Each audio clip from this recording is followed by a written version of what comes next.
बिस्मिल्लाहिर्रहमानिर्रहीम। 25 अगस्त के mid day flash में सबसे पहले हम देखते हैं एक तो ये है कि कल मैंने APAG सोया सुप्रीम के IPO पे भी बात की थी और फिर हमारी आउटलेट की तरफ से एक अलग से भी वीडियो लॉग आई थी, आप उसको ज़रूर देखिएगा। APAG सोया सुप्रीम का IPO जो कि इस वक्त बुक बिल्डिंग जो है उसकी होने वाली है 27 और 28 तारीख को बुक बिल्डिंग होगी, 27-28 अगस्त।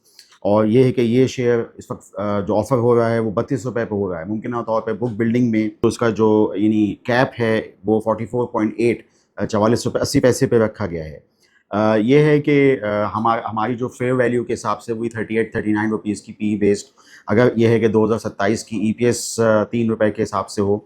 अब ये है कि इसमें एक बात जो कल वीडियो लॉग में मैंने बात करी थी और बात रह गई थी वो ये थी कि अब चूँकि इसका मवाजना जो है इस कंपनी का वो पंजाब ऑयल मिल POML से भी किया जा सकता है।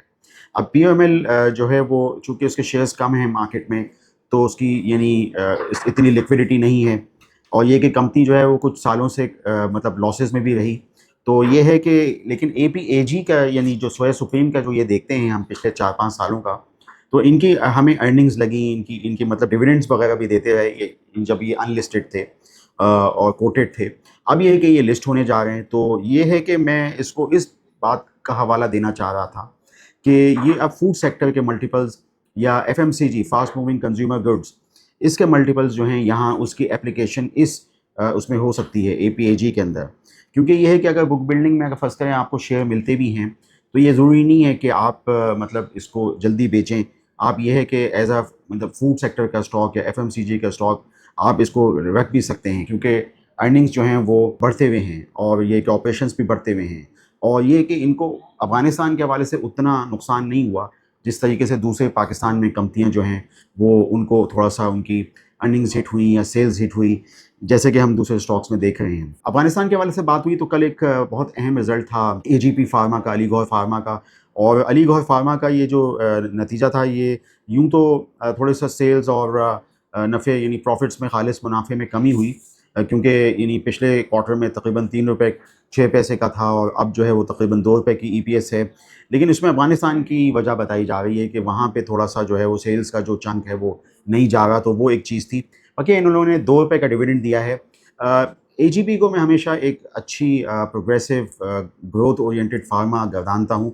उसमें कुछ मेरी जो पसंदीदगी की वजह ये है कि एक तो ये है कि कंपनी का कोई स्ट्रैटेजिक विज़न जो है वो मुझे समझ में आता है कि ये है कि कंपनी अपने आप को जो पिछले 4-5 सालों पहले जो EPSs थी उससे थोड़ा-थोड़ा ग्रो करती चली गई।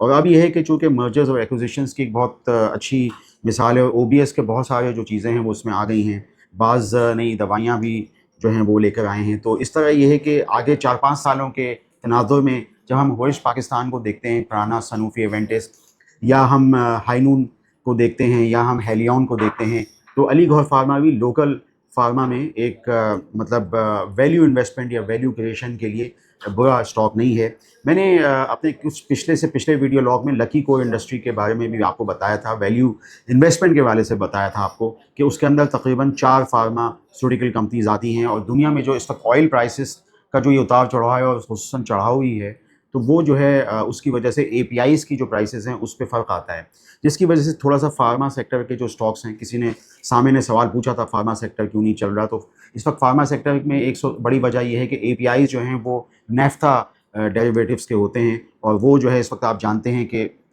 इस वक्त कीमतें जो हैं तेल की बाहर ऊपर हैं और APIs की प्राइसेस भी उस वजह से हर्ट यानी ऊपर जाती हैं, तो ये फार्मा सेक्टर के मार्जिन्स पे बात आती है। ये है कि फार्मा सेक्टर के अंदर एक और भी बात मजमूई तौर पे करनी थी कि उमूमी तौर पे सितंबर से लेके या अक्टूबर से लेके जो दिसंबर का क्वार्टर है वो ज़रा ज़्यादा होता है, क्योंकि उसमें डिजीज़ेज़ या सेट ऑफ डिजीज़ेज़ जो होती हैं उनकी क्योर के लिए ज़्यादा जो दवाइयाँ हैं वो चीज़ें बिकती हैं। और इस वक्त जो हुकूमत है उन्होंने बाज़ जगहों पे जो है बहुत थोड़ा सा लिबरल प्राइसेस का वो कर दिया है, तो मार्जिन्स तो अपनी जगह पे पुराने वक्तों वाली बात नहीं है, मार्जिन्स जो हैं थोड़े बहुत दिख रहे हैं और हम थोड़े बहुत नफ़े तो देख रहे हैं। AGP ने जो है वो फ़िलहाल जो हमने बात की तो 2 रुपये का नफ़ा यहाँ पे दिखाया, 2 रुपये का डिविडेंड दिया, ये जो है वो थोड़ा सा अहम चीज़ थी। फैसलाबाद इलेक्ट्रिक के हवाले से हम बात कर रहे थे, तो अब गुजरावाला इलेक्ट्रिक के हवाले से भी जो है चीज़ें आ गई हैं और उसमें AKDSL जो है वो उसके कंसोर्टियम में फास्ट केबल्स और मुगल स्टील जो है वो सबसे अच्छी कंपनी है स्टील सेक्टर के अंदर, स्पेशली जो लॉन्ग स्टील जो है उसमें अच्छी कंपनी है। इसके अलावा जो फास्ट केबल हैं वो आप जानते हैं कि केबल्स और उस काफ़ी ताल्लुक जो है वो इन T&D transmission and distribution companies से बहुत बड़ा ताल्लुक है। तो ये है कि ये इनका कंसोर्टियम जो है वो बना है। तो देखते हैं अब ये है कि हुकूमत की जो प्राइवेटाइजेशन में अब डिस्ट्रीब्यूशन डिस्कोस जो हैं वो भी आ रही हैं, और उसमें फेस्को में काफ़ी यानी दिलचस्पी रही, बहुत सारी पार्टियों ने, और बिलखुसूस मंशा ग्रुप के काफ़ी जो हैं कंपनीज़ ने जो है उसमें वो कर रहे हैं, अपना एक्सप्रेशन ऑफ इंटरेस्ट कर रहे हैं। तो इसी तरीके से अब गुजरांवाला इलेक्ट्रिक जो है यहाँ पे भी ये चीज़ हो रही है। गुजरांवाला भी आप जानते हैं फैसलाबाद की तरह एक इंडस्ट्रियल सिटी है, और ये कि ये लुक्रेटिव जो हैं चीज़ें हो सकती हैं अगर प्राइवेट सेक्टर में जाए और पाकिस्तान की जो चीदा लिस्टेड कंपनियां हैं वो मिलके इसमें कंसोर्टियम में हिस्सा लें। तो ये है कि ये एक अच्छी चीज़ जो है वो पाकिस्तान के होराइज़न में होने जा रही है। बाज़ डिविडेंड जो हैं वो मैंने सोचा कि वो आपकी याद दहानी के लिए, एक आध ₹8 का सेंचुरी इंश्योरेंस में अच्छा डिविडेंड है, तो मैंने सोचा आपको बताऊं। 31 अगस्त एक्स डेट है। बैंक अल हबीब का ₹3.5 डिविडेंड है, ये भी 31 अगस्त है। लकी का ₹5 डिविडेंड है, ये भी देखिएगा। तो इस तरह मैंने सोचा कि आपको जो है वो कुछ कंपनियां बताऊं। एलाइट बैंक बहुत ही अच्छा बिग 5 में आने वाला बड़ा बैंक, और इसका भी ₹4 डिविडेंड, इंटरिम डिविडेंड जो है वो मौजूद है। 28 अगस्त को ये होगा, तो ये मेरे ख़्याल में शायद आज आखिरी डेट हो।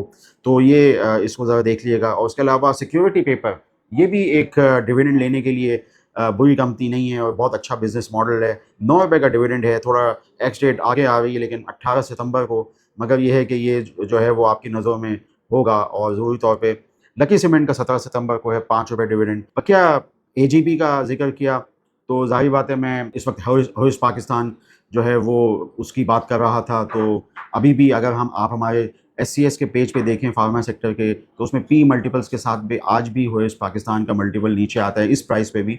तो उसमें ये देखें कि आप उसमें उसमें एजीबी का मल्टीपल कहाँ आ रहा है। मैं आपको दावत देता हूँ, आप उस हवाले से ज़रा थोड़ा सा वो हों। पिछले वीडियो लॉग्स में मैंने सेक्टर रोटेशन के हवाले से बात की। रिफाइनिंग सेक्टर की थोड़ी सी थमी है जो रैली है, और ये है कि अब रिफाइनिंग सेक्टर से निकल के सीमेंट सेक्टर में, तो दिलचस्पी जो इस वक्त आ रही है वो डीजी खान सीमेंट के नताइज में, मुतवक्का नताइज में आ रही है। यूँ तजियाकारों के हिसाब से, हमारे हिसाब से 24-25 रुपये की ईपीएस का है मामला। लेकिन यह है कि हमेशा, जैसे मैंने पहले भी अपने वीडियो लॉग में बताया था, कि यह है कि हमेशा जो फोर्थ क्वार्टर में वो थोड़ा सा सरप्राइज़ भी आ जाता है हमेशा, तकरीबन डीजी खान में हमेशा यही देखा गया है। तो देखते हैं आगे होता है क्या। लेकिन डीजी खान सीमेंट के अंदर से अब एक सीमेंट नहीं है, बल्कि अब इरफान मेस की एक बड़ी होल्डिंग भी उनके पास मौजूद है, और इसके अलावा हुंडई मोटर्स कॉर्पोरेशन की 10% की होल्डिंग उसमें मौजूद है। तो इस तनाज़ुर में डीजी खान सीमेंट को देखने की ज़रूरत है, और डीजी खान सीमेंट को उस तनाज़ुर में भी देखने की ज़रूरत है कि एक तो ये है कि हमने देखा कि जिस तरह लकी सीमेंट और बेस्ट वे सीमेंट, इनकी जो प्राइस डिस्कवरीज हुई, तो उस तरह की price discovery DG Khan cement में नहीं हो सकी।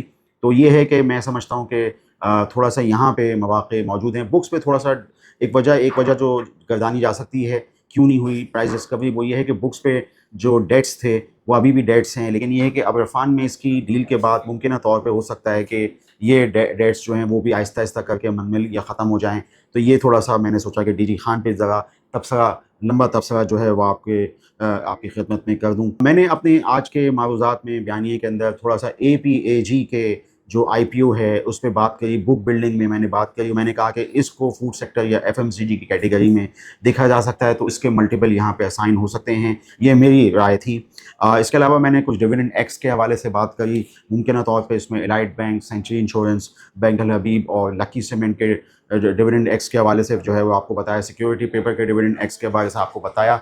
और फिर मैंने डीजी खान सीमेंट के हवाले से थोड़ा सा तफसीली गुफ्तगू करी। गुजरांवाला इलेक्ट्रिक के हवाले से, AKDSL और जो फास्ट केबल और मुगल स्टील जो है वो बिड करने जा रहे हैं, तो एक्सप्रेशन ऑफ इंटरेस्ट के हवाले से वो मैंने आपको बताया। आप स्टैंडर्ड कैपिटल सिक्योरिटीज़ के इस चैनल को सब्सक्राइब कीजिए, हमारी इन मारूज़ात पर गौर कीजिए। आपका शुक्रिया। For more details, call us today at 111-111-721.